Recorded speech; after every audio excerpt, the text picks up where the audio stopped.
حضرت یوشع بن نون علیہ السلام کا قصہ۔ ناظرین گرامی، اہل کتاب کے مطابق یوشع علیہ السلام حضرت موسیٰ علیہ السلام کے جانشین تھے۔ آپ کا نسب نامہ یوشع بن نون بن افرائم بن یوسف بن یعقوب بن اسحاق بن ابراہیم علیہ السلام ہے۔ قرآن مجید میں آپ کا نام لیے بغیر آپ کا تذکرہ کیا گیا ہے۔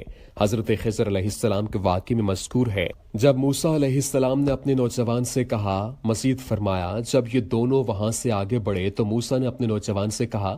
یہ ذکر سورہ کاف میں کیا گیا ہے۔ صحیح بخاری شریف میں حضرت ابی ابن کعب رضی اللہ تعالی عنہ سے مروی نبی کریم صلی اللہ علیہ وآلہ وسلم کا یہ فرمان مذکور ہے کہ موسیٰ علیہ السلام نے اپنے نوجوان خادم یعنی یوشع بن نون علیہ السلام سے فرمایا۔ ناظرین، حضرت یوشع بن نون علیہ السلام کی نبوت اہل کتاب کے ہاں متفقہ طور پر مسلمہ ہے۔ سامری فرقہ کے یہودی حضرت موسیٰ علیہ السلام کے بعد یوشع بن نون علیہ السلام کے سوا کسی نبی کی نبوت کے قائل نہیں، کیونکہ توریت میں ان کی نبوت کا ذکر صراحت سے موجود ہے۔ وہ دوسرے انبیاء علیہ السلام کا انکار کرتے ہیں، حالانکہ وہ بھی سچے نبی تھے اور گزشتہ وحی الہی کی تصدیق کرتے تھے۔ حافظ ابن جریر رحمۃ اللہ علیہ اور دوسرے مفسرین نے امام محمد بن اسحاق رحمۃ اللہ علیہ سے نقل کیا ہے کہ حضرت موسیٰ علیہ السلام کی حیات مبارکہ کے آخری ایام میں حضرت موسیٰ علیہ السلام کی نبوت حضرت یوشع کی طرف منتقل کر دی گئی تھی۔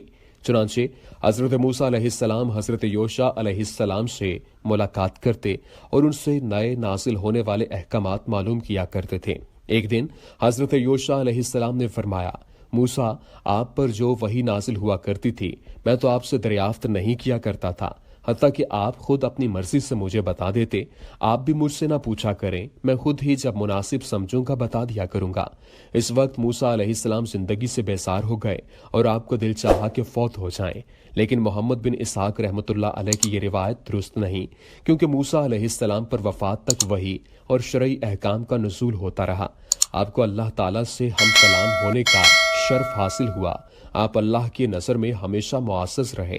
اگر محمد بن اسحاق نے یہ بات اہل کتاب سے نقل کی ہے تب بھی درست نہیں، کیونکہ جس کتاب کو وہ توریت کہتے ہیں اس میں بھی یہی مذکور ہے کہ حضرت موسیٰ علیہ السلام پر حیات مبارکہ کے آخر تک حسب ضرورت وحی نازل ہوتی رہی تھی۔ ناظرین گرامی، موسیٰ علیہ السلام کی طرف منسوب تیسری کتاب گنتی میں ہے کہ اللہ تعالیٰ نے حضرت موسیٰ علیہ السلام اور حضرت ہارون علیہ السلام کو حکم دیا کہ وہ بنی اسرائیل کے ہر قبیلے کی مردم شماری کریں اور ہر قبیلے کا ایک سردار نقیب مقرر کریں۔ اس کا مقصد یہ تھا کہ وہ جباریوں سے مقابلے کی تیاری کریں جن سے میدان طے میں نکلنے کے بعد مقابلہ ہونے والا تھا۔ یہ اس دور کی بات ہے کہ جب انہیں میدان طے میں پھرتے ہوئے 40 سال پورے ہونے کو تھے۔ اسی وجہ سے بعض علماء نے فرمایا ہے حضرت موسیٰ علیہ السلام نے ملک الموت کو تھپڑ اس لیے مارا تھا کہ آپ نے انہیں اس شکل میں پہچانا نہیں تھا، اور یہ وجہ بھی تھی کہ آپ کو ایک کام کا حکم ملا تھا اور آپ کو یہ امید تھی کہ وہ کام آپ کی زندگی میں پورا ہوگا، یعنی بیت المقدس کی فتح۔ لیکن اللہ کی تقدیر کا یہ فیصلہ تھا کہ یہ کام موسیٰ علیہ السلام کی زندگی میں پورا نہ ہو، بلکہ آپ کے خادم حضرت یوشع بن نون علیہ السلام کے ہاتھوں پورا ہو۔ ناظرین گرامی، جس طرح رسول اللہ صلی اللہ علیہ وآلہ وسلم نے شام کے رومیوں کے خلاف فوج کشی کا ارادہ فرمایا تھا اور آپ سن 9 ہجری میں تبوک تک فوج لے کر گئے، لیکن اس سال واپس تشریف لے آئے۔ اگلے سال سن 10 ہجری میں آپ نے حج ادا فرمایا۔ حج سے واپس آ کر نبی کریم صلی اللہ علیہ وآلہ وسلم نے شام بھیجنے کے لیے حضرت اسامہ رضی اللہ تعالی عنہ کا لشکر تیار فرمایا۔ اس لشکر کی حیثیت آپ کے بڑے لشکر سے پہلے بھیجے جانے والے چھوٹے لشکر کی تھی۔ آپ خود بھی روانہ ہونے کا ارادہ رکھتے تھے۔ نبی کریم صلی اللہ علیہ وآلہ وسلم حضرت اسامہ رضی اللہ تعالی عنہ کا لشکر تیار کر چکے تھے۔ حضرت اسامہ لشکر کو لے کر مقام جرف پر خیمہ زن تھے کہ رسول اللہ صلی اللہ علیہ وآلہ وسلم اس دنیا سے وصال فرما گئے۔ یہ لشکر آپ کے دوست اور خلیفہ راشد حضرت ابوبکر صدیق رضی اللہ تعالی عنہ نے روانہ فرمایا۔ پھر جب جزیرہ عرب میں وقتی طور پر پیدا ہونے والا انتشار ختم ہو گیا اور حالات معمول پر آ گئے تو آپ نے دائیں بائیں لشکر روانہ کرنا شروع کر دیے۔ آپ رضی اللہ تعالی عنہ نے عراق کی طرف لشکر روانہ فرما دیا جو شاہ ایران کسرا کے ماتحت تھا، اور شام کی طرف بھی لشکر روانہ فرمایا جو شاہ روم کیسر کے قبضے میں تھا۔ اللہ تعالیٰ نے مسلمانوں کو فتح عطا فرمائی اور دشمنوں پر غلبہ عطا فرمایا۔ ناظرین گرامی، حضرت موسیٰ علیہ السلام کا معاملہ بھی ایسے ہی ہوا۔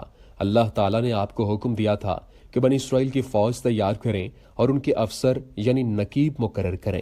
سورہ مائدہ میں ارشاد ربانی ہے، اور اللہ نے بنی اسرائیل سے عہد و پیمان لیا اور انہی میں سے 12 سردار مقرر کیے، اور اللہ تعالیٰ نے فرما دیا یقیناً میں تمہارے ساتھ ہوں، اگر تم نماز قائم کرو گے اور زکوٰۃ دیتے رہو گے اور میرے رسولوں کو مانتے رہو گے اور ان کی مدد کرتے رہو گے اور اللہ کو اچھا قرض دیتے رہو گے تو یقیناً میں تمہاری برائیاں تم سے دور رکھوں گا اور تمہیں ان جنتوں میں لے جاؤں گا جن کے نیچے چشمے بہ رہے ہیں۔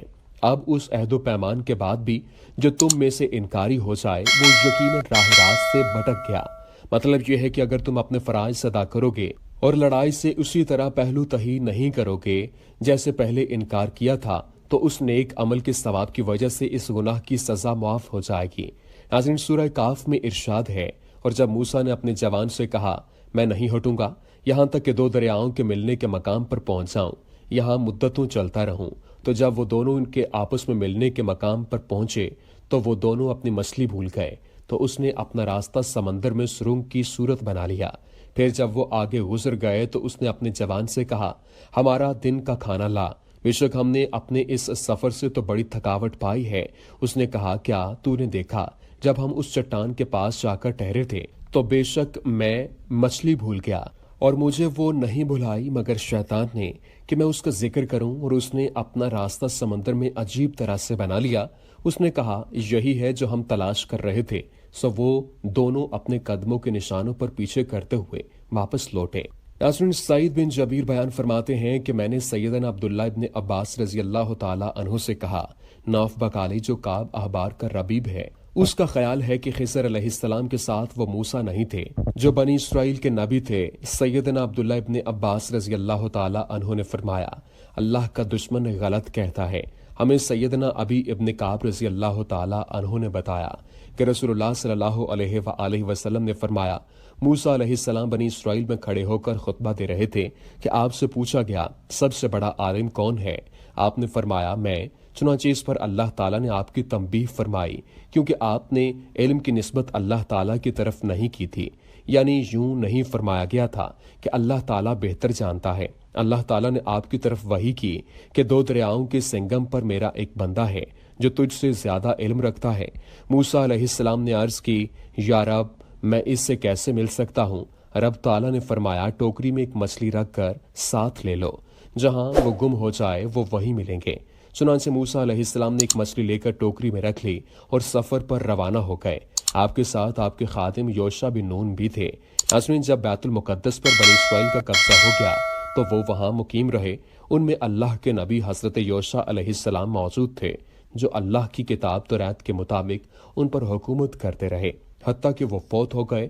وفات کے وقت ان کی عمر 127 سال تھی۔ وہ حضرت موسیٰ علیہ السلام کے بعد 27 سال زندہ رہے۔ دعا ہے رب کریم مولا اس دنیا سے اس وبائی آفت کا خاتمہ فرما اور ہمارے صغیرہ و کبیرہ گناہوں کو معاف فرما، آمین یا رب العالمین۔ السلام علیکم ورحمۃ اللہ وبرکاتہ۔